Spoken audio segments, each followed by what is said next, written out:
Olá, meus alunos da nossa gloriosa biologia do nosso grandioso primeiro ano.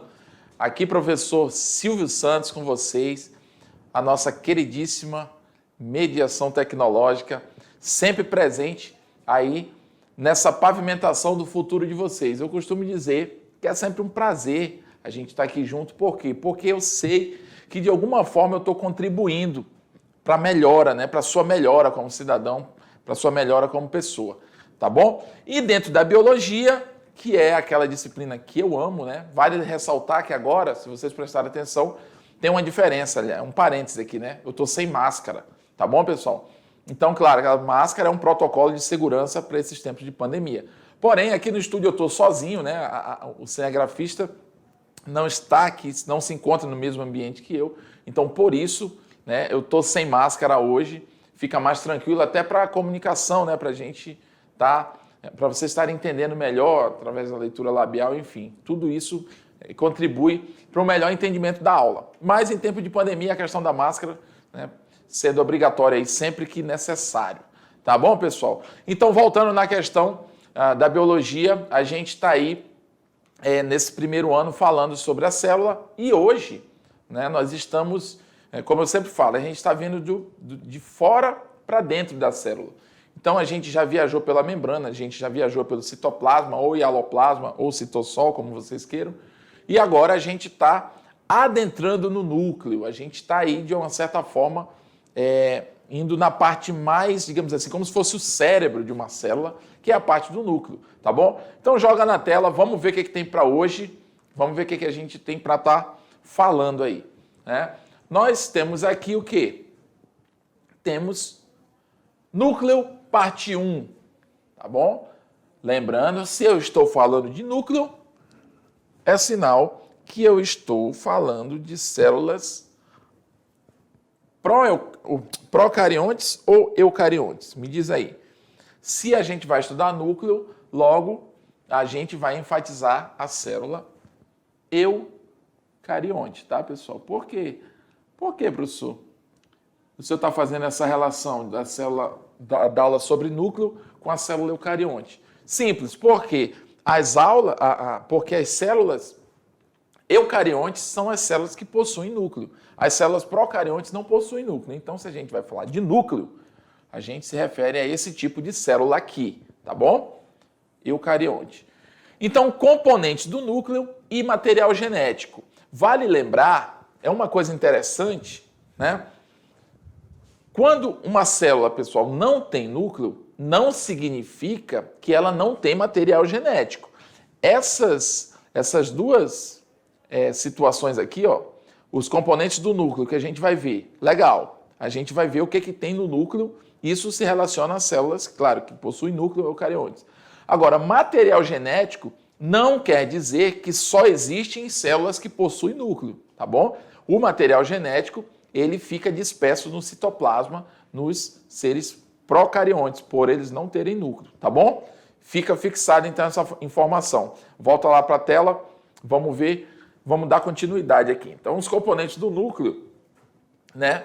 Aliás, então a gente vai ver componentes do núcleo e material genético. O material genético, ele fica dentro do núcleo. É por isso que a gente aborda material genético quando a gente vai falar de núcleo, tá bom?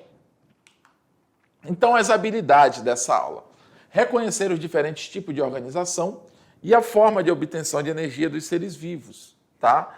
Relacionar fenômenos, fatos e ideias, elaborando novos conceitos e identificando as diferenças dos diversos níveis de life, né? Que em português significa vida. Opa, meu inglês aí tá em dia. Já sei falar vida em inglês, olha aí. Um grande passo aí para o meu conhecimento. Bom, componentes do núcleo. Vale lembrar que o núcleo, ele é uma estrutura central, né?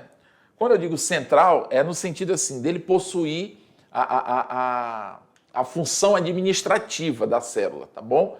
Pois ele é quem determina as coisas, as reações que a célula precisa fazer para ela continuar funcionando, ou seja, parte do núcleo, né, as informações ou as ordens, as coordenadas para que essa célula providencie as suas reações químicas, tá bom? Então, os componentes do núcleo começam assim, falando sobre a sua descoberta, né? O pesquisador Robert Brown, ainda no século XVIII, né? Ele é considerado o descobridor do núcleo. Por quê? Porque ele escolheu,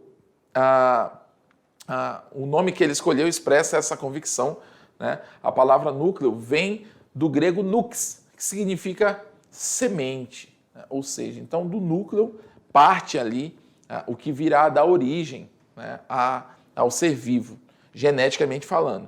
Então Brown imaginou que o núcleo fosse a semente da célula, por analogia aos frutos, tá bom? Como se fosse a semente da célula. Então, de uma certa forma, ele não está errado em sua analogia, ele foi, digamos, até bem certeiro. Interessante, a carioteca, que é a membrana pelo qual o núcleo é constituído, vocês percebem aqui alguns pontinhos brancos, né? E uns mais abertos aqui, ó, amarelados, né? A carioteca, ela é a membrana que forma o núcleo e ela possui essas perfurações, que a gente chama de poros, que é através das quais essas substâncias entram e saem do núcleo. Ou seja, dentro do núcleo, a gente tem o nucleolo, né? E tem o quê? A heterocromatina ou eucromatina, né? Que é, digamos que é o fluido que compõe o núcleo por dentro, tá bom? E em algumas situações o núcleo ele precisa, né? O material que está dentro do núcleo ele precisa de alguma forma se comunicar com o citoplasma, ou seja, a região que é fora do núcleo, tá bom? E esses poros na membrana carioteca, que é a membrana que compõe o núcleo, eles servem para essa comunicação do material intracelular com o material extracelular. Portanto, não esqueçam, a membrana que compõe o núcleo é a membrana carioteca, tá bom? Então, esses poros são mais do que simples aberturas. Em cada poro existe uma complexa estrutura proteica que funciona como uma válvula. Olha que interessante, esses poros, eles não são simplesmente passagens, eles são estruturas proteicas que funcionam como válvulas, que fazem essa regulagem, né, do que está entrando, da necessidade de um material de estar saindo ou de estar adentrando nesse ambiente, tá bom? Então ele abre-se para a passagem de determinadas moléculas e fechando-se em seguida. Então a gente pode dizer que ele tem uma função seletiva também, né? Se existe uma... Deixa eu olhar aqui para vocês. Se existe uma barreira nessas passagens, ou seja, é sinal que não passa qualquer coisa, né? Então, se não passa qualquer coisa, a gente pode dizer que é uma função seletiva, né? Só vai passar o que é de interesse, o que é de necessidade da célula. Logo, então, a gente já falou até agora que o núcleo ele é composto aí por uma membrana chamada carioteca, tá? Ele é presente nas células eucariontes e essa membrana carioteca que forma o núcleo, porém só tem carioteca quem é eucarionte, essa membrana que forma o núcleo, que é a carioteca, ela é cheia de poros, né? Na sua superfície. E essa superfície, esses poros, eles servem de comunicação do ambiente intranuclear com o ambiente extranuclear, tá? Nós estamos falando de núcleo, tá bom? Lembrando que o núcleo fica dentro da célula. E existem proteínas que funcionam como válvulas nesses poros, que fazem essa regulagem do que entra e do que sai, dependendo da necessidade, tá bom? Entendido até aí? Então vamos para frente, joga na tela. Bom, temos aqui uma imagem, né? Temos aqui uma imagem de um núcleo, né? Parcial de uma célula, que no caso aqui está enfatizando o núcleo, tá? E vocês conseguem ver aqui o retículo endoplasmático, tá bom? Granuloso, que é também conhecido como rugoso, tá? Essa estrutura azul aqui é o que a gente chama de núcleo, né? Imagine que essa borda azul é a membrana carioteca, né, formando o núcleo, e dentro do núcleo a gente vai ter o nucleolo. Então vocês percebem que existe uma membrana externa, né? Que é essa parte mais de fora, deixa eu mudar a cor aqui, né? Essa parte aqui mais de fora, ó. E existe uma membrana interna, né? E existe um espaço perinuclear, né? Que é a outra parte, ou seja, existe a externa, a interna e o espaço perinuclear e o nucleolo que está dentro. E aqui a gente consegue ver de uma forma bem mais evidente os poros presentes nessa membrana, tá bom? E você consegue visualizar aqui, claro, de uma forma bem destacável, o retículo endoplasmático granuloso, né, que é aquele retículo no qual estão presentes os ribossomos. Para que servem os ribossomos? Os ribossomos servem para a síntese de proteína. É muito interessante quando a gente constata que ele está presente ali junto do núcleo, né? Por que será que essa função exercida pelos ribossomos, reformulando o que eu acabei de falar, por que será que essa estrutura, que é o retículo endoplasmático granuloso, que tem os ribossomos aderidos a ele, estão tão próximos ali ao núcleo? Será que tem alguma necessidade fisiológica ou será que foi isso por acaso? Não, pessoal. Os ribossomos, eles têm uma ligação direta com o nucleolo da célula, pois é o nucleolo da célula que atua na síntese de ribossomos e libera esses ribossomos para o citoplasma. Então, na saída do núcleo, esses ribossomos ficam aderidos ao retículo endoplasmático granuloso, tá? Que em seguida vem o liso. Então, o liso, a gente olhando do núcleo para fora, quem vem primeiro é o retículo endoplasmático granuloso e depois é que vem o liso. Então, você percebe que o granuloso ele está mais diretamente ligado ao núcleo, ele está mais colado ali no núcleo, né? E essa ligação não é por acaso. Os ribossomos eles são provenientes de ações aí do nucleolo que produz esses ribossomos e esses ribossomos saem pelos poros e já ficam por ali aderidos ao retículo endoplasmático, tá bom? Então você consegue perceber os poros, você consegue perceber o nucleolo, você consegue perceber as divisões aí da membrana carioteca, né? Membrana externa, interna e o espaço perinuclear, tá bom? Vamos lá. Então, dentro do núcleo, o que tem? Tem o famoso material genético, tá bom? O que seria o material genético aí de um ser vivo? O material genético de um ser vivo nada mais é do que o ácido nucleico, o DNA de um ser vivo, né? Em alguns casos, existem seres que podem ser formados, não é nem seres, né? Quando a gente fala por exemplo, de vírus, existem vírus que são compostos por DNA e RNA. Por que eu fiz essa correção no que eu falei de seres? Porque os vírus, eles não são exatamente considerados seres vivos.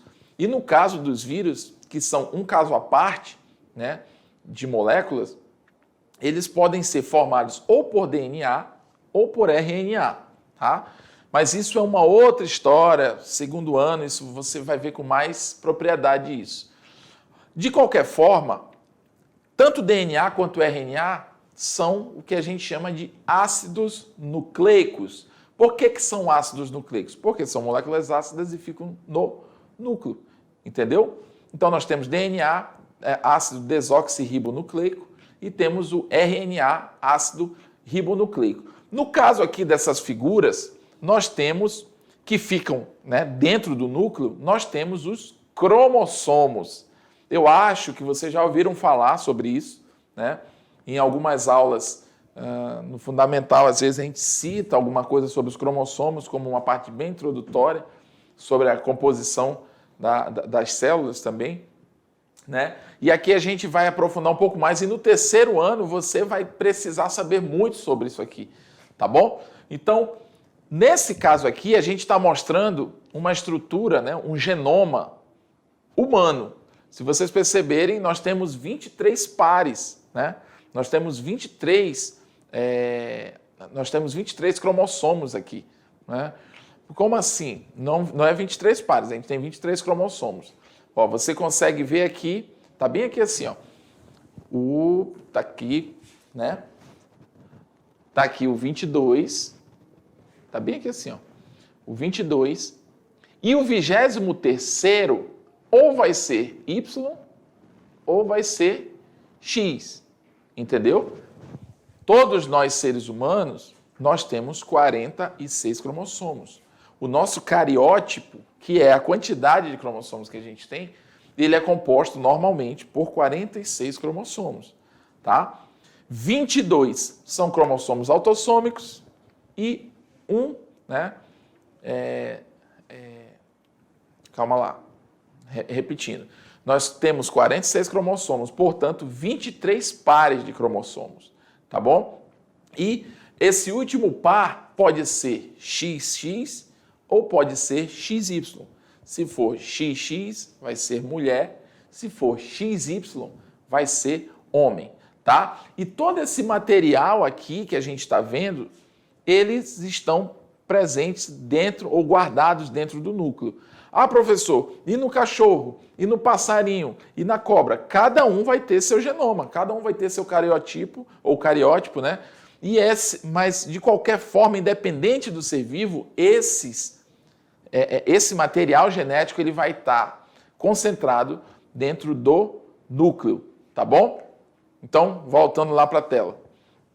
Então, aqui, ó, vocês conseguem perceber que nós temos aí os cromossomos, eles não seguem, digamos assim, um padrão, né, de morfologia totalmente igual. Alguns são iguais, outros são diferentes, alguns pares são parecidos entre eles, outros já são bem mais diferentes. Você consegue perceber que essa cintura, né, nos cromossomos, em algumas ela está mais em cima, outra ela está mais abaixo, uma está lá bem no ápice, outra ela já não está mais tanto, enfim, né? Essas cinturas são o que a gente chama de centrômeros, tá bom? Então, nesse caso aqui, nós temos 22 cromossomos mais um sexual. Esses, até o 22, a gente chama de cromossomos autossômicos. Tá bom? Já o 23º, que pode ser ou um ou outro, né?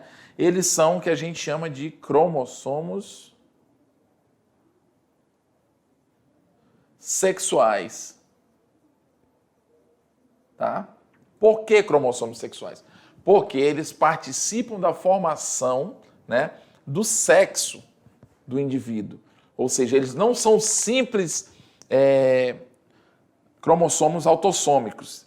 Eles estão ali para definir o sexo. Então, existem os cromossomos autossômicos e existem os cromossomos sexuais, que são Y ou X. Como eu falei, se a pessoa for XY, ela é homem. Se ela for XX, ela é mulher. Agora, acontecem algumas variações acidentais nesse cromossomo, nesse genoma, acontece. Muitas vezes as pessoas podem ter 47 cromossomos ou pode ter 45, o certo é 46, tá, pessoal? Podem ter 47, podem ter 45, podem ter 44, entendeu?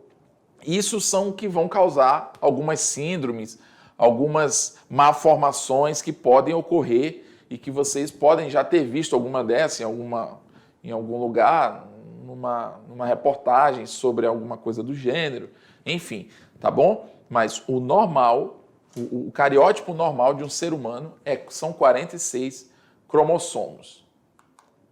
Tá? Deixa eu apagar aqui.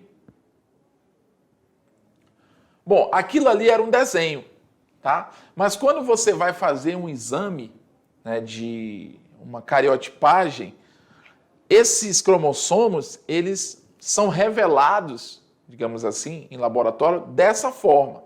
Aquilo era uma maneira esquemática de dizer para vocês, né, a quantidade de cromossomos e como eles são, e aqui já são eles da forma correta mesmo, né? Só para vocês verem.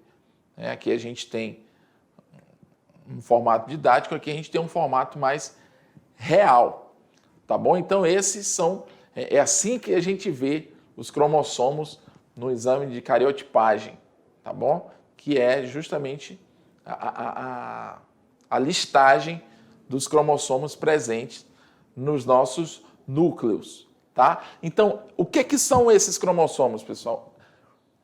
O famoso DNA que vocês já ouviram tanto falar, esses cromossomos são justamente o nosso DNA todo condensado nessas estruturas. É isso, de fato, que é o nosso DNA, tá bom? E dentro de cada um desses cromossomos existem porções menores chamadas genes, tá? E dentro desses genes, aliás, dentro desses cromossomos podem estar genes relacionadas com síndromes ou malformações ou doenças especificamente, né? Ou não precisa ser doenças em si ou síndromes, tá, pessoal? Às vezes uma característica, uma determinada característica presente na pessoa, ela está relacionada a um gene presente no cromossomo 3, né? Ou no par de cromossomo 3. Pronto.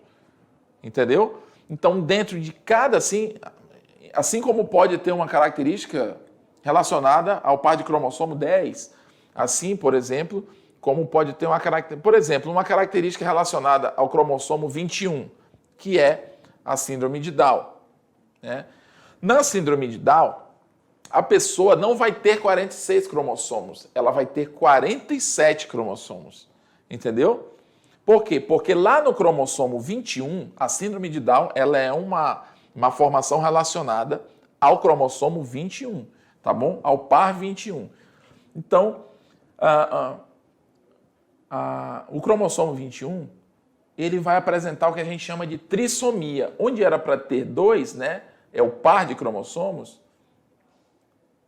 ele aparece mais um. Eu vou apagar esse círculo aqui, né? Ele aparece mais um, tá? É assim que ocorre. Então, onde tem 2, aparece mais um. Então, ele passa a ser 3. Isso é chamado de trissomia, tá? Assim como podia ser uma monossomia, ao invés de ter 3, um par desse pode apresentar só um. Nesse caso aqui, a trissomia do 21 é o que caracteriza a síndrome de Down. Por isso é que eu digo, uma pessoa, olhando aqui para mim, por favor, uma pessoa, ela tem 46 cromossomos normalmente, mas se ela tiver 47 ou 45, ou seja, ou mais ou menos, se ela tiver mais, ela não quer dizer que ela é mais inteligente, que ela é mais preparada, que ela tem uma maior capacidade para alguma coisa, ou se ela tiver menos, não quer dizer necessariamente que ela é uma pessoa incapaz de alguma coisa, não. O correto é 46. Mais ou menos, com certeza, vai expressar algum tipo de fenótipo que não é normal daquela pessoa, que não é normal do ser humano, de um ser humano com 46. Né? Fenótipo é o quê? É a característica física do indivíduo. Então, não olhem por esse lado. 46 cromossomos é o normal. 47 não é melhor, né, e nem pior, e 45 não é melhor e nem pior também. Agora, é claro, se a pessoa tiver 47, ou se tiver mais ou menos, ela vai apresentar características específicas, né, daquele motivo pelo qual ela nasceu com o cariótipo alterado. Entendeu? Voltando aí para a tela. Então, é isso, ó. Um exemplo é a trissomia do 21, tá bom? Aqui, mais um exemplo, né? Deixa eu passar a borrachinha aqui. Um exemplo de cariotipagem, que vocês estão vendo aqui já um processo, ele já mais luminescente, digamos assim, né? O exame, ele já está revelado aqui com uma coloração. Isso aqui são cromossomos de verdade, no sentido assim, são fotos, são imagens de cromossomos, sim, que fazem parte de um exame de revelação, né, da estrutura desses cariótipos. E para que é? O que é cariótipo, pessoal? Cariótipo é a quantidade de cromossomos que nós temos, né, o conjunto de cromossomos que nós temos. Qual é o cariótipo do ser humano? 46 cromossomos. Qual é o cariótipo do cachorro? 78 cromossomos. E cada ser vivo tem seu tipo de cariótipo, sem a quantidade, entendeu? Do seu genoma. Então, nesse caso aqui, né, vocês conseguem perceber a presença aí bem firme dos cromossomos. E para que esse tipo de exame. Para que é importante a gente olhar, pessoal, a estrutura dos cromossomos? Existe um padrão, né? Digamos assim, um protocolo no qual os primeiros cromossomos do 1, né, do 1 para frente, geralmente as primeiras numerações eles têm um determinado tamanho e eles vão seguindo um padrão, vocês podem perceber, do maior para o menor, tá bom? E quando a pessoa apresenta algum tipo de síndrome, algum tipo de deficiência que pode se relacionar a malformações genéticas, que podem ser de cunho de origem genética, essa resposta pode estar nos cromossomos. Então, quando os terapeutas, os geneticistas, eles analisam os cromossomos, por exemplo, a trissomia do 21, quando a pessoa faz uma cariotipagem, ela vai conseguir enxergar que o problema, alguma coisa errada está ali no 21, porque vai aparecer um a mais, né? Se não tiver, vocês percebem aqui que a gente tem 23 pares. Vamos supor que um dos pares está faltando um cromossomo, ou está faltando um pedaço de um cromossomo, né? Esse pedaço não está, de alguma forma, está cortado. Então, esse exame ele serve para o geneticista, para o especialista, visualmente, ele perceber se tem alguma coisa errada estruturalmente no genoma daquele indivíduo que está sendo, né, estudado. Tá bom? Então, nós temos 46 cromossomos, portanto, 23 pares. Agora, uma coisa que é importante também falar aqui para vocês, da onde que vem esses cromossomos? Vamos lá, eu gosto muito de explicar a origem dessa situação. Existem as células reprodutivas, que são espermatozoide e óvulo, não é? Papai e mamãe, cada um possui uma, né? No caso da formação de um novo indivíduo. Então, o que acontece? Quando um espermatozoide, que é a célula reprodutora masculina, se encontra com a célula reprodutora feminina, que é o óvulo, né? Cada um tem 23 cromossomos, ok? A gente vai ver como se forma essas células lá no processo de mitose, meiose, que são processos de divisão celular que formam células com o mesmo cariótipo e células com a metade do cariótipo. Vocês vão entender isso, mas por enquanto é só para situar vocês. Por que tem esses 23 pares?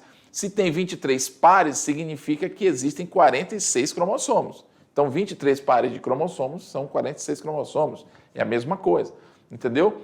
Então, o que vai acontecer? O espermatozoide ele tem 23 cromossomos e o óvulo tem 23 cromossomos. Para que uma pessoa seja gerada, o que é preciso? É preciso um encontro entre espermatozoide e óvulo no ato sexual. Quando essas células se encontram, elas vão se fundir em uma célula só, né?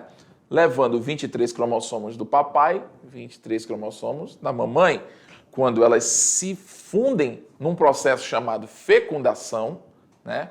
O que vai acontecer? Vai formar uma célula nova, que a gente chama de célula-ovo ou zigoto, né? O zigoto que é a semente do ser humano, digamos assim, daquele ser humano que vai ser gerado.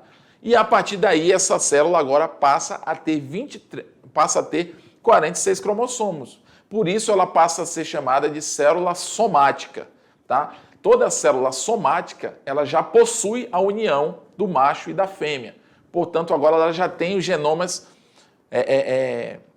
somados ali. Por isso, elas são células somáticas, tá bom? Desses 23 pares, 22 são autossômicos, tá bom? É aquilo que eu falei. Autossômicos são aqueles cromossomos que não participam da formação sexual do indivíduo. E o último par, que é o par dos cromossomos sexuais, esse par vai definir se esse indivíduo é homem ou mulher. Como? Se ele for X, X é mulher. Se ele for XY, ele vai ser homem. Beleza? Entendido até aí? Então é daí que vem os 46 cromossomos, é assim que acontece. E por isso que eu digo que tem 23 pares, e por isso que eu digo que 22 são autossômicos e um par desse é sexual, né? Par de cromossomos sexuais. Tá bom? Voltando lá. A estrutura dos cromossomos. As partes, né, de um cromossomo separadas pelo centrômero são chamadas de braços cromossômicos. Tá? Ou seja, as separadas assim, né? Braços cromossômicos. A relação de tamanho entre os braços cromossômicos determinada pela posição do centrômero, permite classificar os cromossomos em 4 tipos. Olha aqui, sobre a questão daquela cinturinha, né, que são os centrômeros. Tá? O centrômero é justamente esse encontro, onde um cromossomo, com um braço cromossômico, se encontra com o outro, formando ali uma estrutura semelhante a um X. Tá bom? Então, nós temos o cromossomo metacêntrico, que é aquele no qual o centrômero está bem no meio, submetacêntrico, que ele está logo acima do meio, acrocêntrico, que é aquele que é lá em cima, ó, na ponta, né? Como a gente está vendo aqui na imagem, o telocêntrico, que é o que fica já a pontinha mesmo, né? Fazendo a junção aí desses cromossomos. Tá bom? Lembrando que essa cinturinha aqui chama... Opa, deixa eu apagar aqui. Lembrando que essa cinturinha, ela vai se chamar centrômero. Tá bom? Nesse caso aqui já tem um esquema de... Aqui é como se estivesse desmontando o cromossomo, é aquilo que eu falei ainda agora. Nós temos aí o centrômero, um cromossomo de uma forma geral, né? E o cromossomo nada mais é do que uma cadeia de DNA toda condensada. É como se ela fosse enrolando, até chegar num ponto tão condensado que ele começa a formar as estruturas de cromossomos. Nós temos aqui essas bolinhas, são as que chamamos de estonas, que elas servem como organizadores ali dessa fita de DNA, tá bom? Uma analogia, quando você vai esticar um fio, por exemplo, numa casa, você não precisa daqueles organizadores de fio, de vez em quando esse fio ele tem que se enrolar numa peça, né, que a gente chama de organizador de fio, aí dali ela continua. Então, essas estonas, elas também têm essa função de organização da estrutura de DNA. Né? Temos aí a outra imagem do cromossomo, mostrando seu centrômero. Oxe, quase que não sai a palavra, né? Cada cromátide, né? Aqui, né, são cromátides irmãs que a gente chama, que são as cromátides que ficam uma do lado da outra, tá bom? Que foi o que eu falei de braços cromossômicos ainda agora. Cromátides irmãs são essas que ficam uma ao lado da outra. Tá?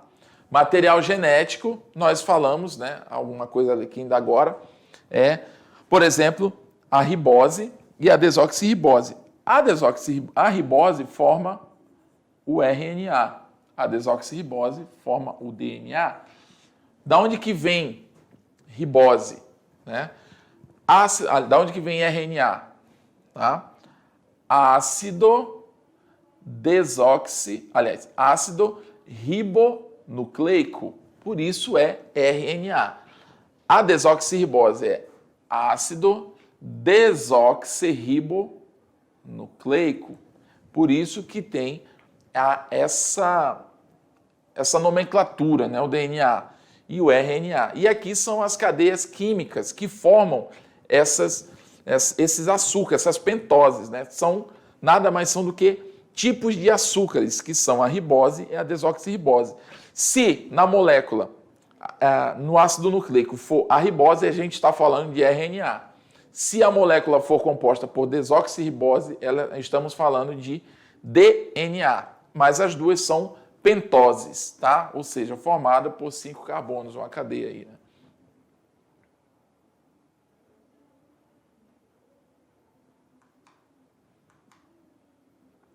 Temos as bases nitrogenadas que vão formar o nosso DNA e RNA, tá bom? Depois a gente vai ver situações que diferenciam na prática, né, na fisiologia deles, a diferença entre um e outro.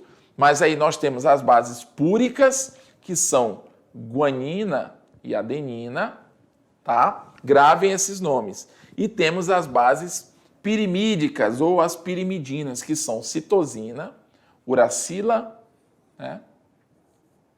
Citosina, uracila e timina.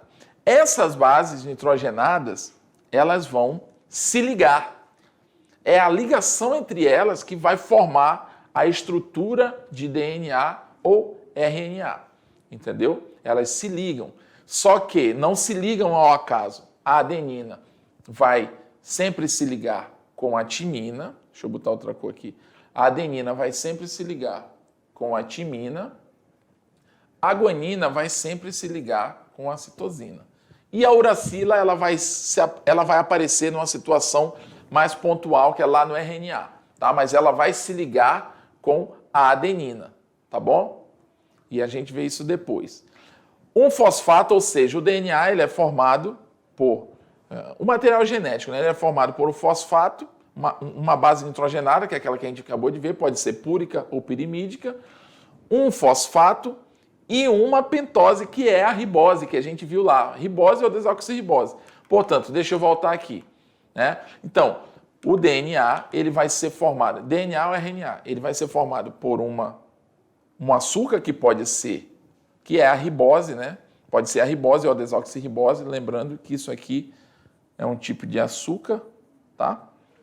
Pode ser ribose ou desoxirribose, mais uma base nitrogenada e mais um fosfato, tá? Isso vai formar o que a gente chama de nucleotídeos.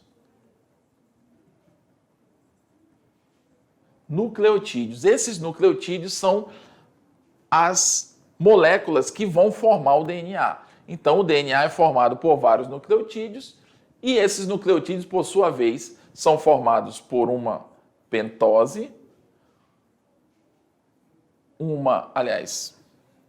na ordem correta, né?